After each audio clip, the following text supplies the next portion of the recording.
তোমরা আমাকে কেন মিথ্যে কথা বলেছো? কেন বলনি টনি মারা গিয়েছে? অনেকেই বাবার সামনে কেন টনি সাজিয়ে রেখেছো? দেখ মধু, ও টনি সাজতে চাইনি, আমরাই জোর করেছি। যেটা করেছি তোর ভালোর জন্যই করেছি। আমার ভালোর জন্য। হ্যাঁ, তোমার ভালোর জন্য। সেদিন টনি তাহলে টনি কই? টনি আসেনি? না, ও আর জীবনেও আসবে না। তার মানে ওকে কিছু গুন্ডায় তাড়া করে তখন থেকে ওর পায়ে গুলি লেগেছে। আমি যখন ওকে হসপিটালে নিয়ে যাওয়ার কথা বলি, ও তখন আমাকে এই টাকার সুটকেসটা দিয়ে বলে এটা হসপিটালে জমা করতে, না হলে সালমা চোখের অপারেশন হবে না।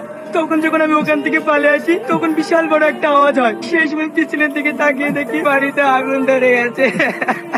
সালমা যদি টনির মারা যাওয়ার কথা জানতে পারে, ও তো কাঁদতে কাঁদতেই পাগল হয়ে যাবে। না না, এই সময় পেশেন্টকে কান্না করতে দেওয়া যাবে না। অপারেশন করার পরও যদি কান্না করে, পেশেন্ট সারা জীবনের মতো অন্ধ হয়ে যাবে, ভালো করার কোনো চান্সই থাকবে না। তারপরে সোহেলকে আমরা টনি সাজাই যাতে তোর কোনো ক্ষতি না হয়।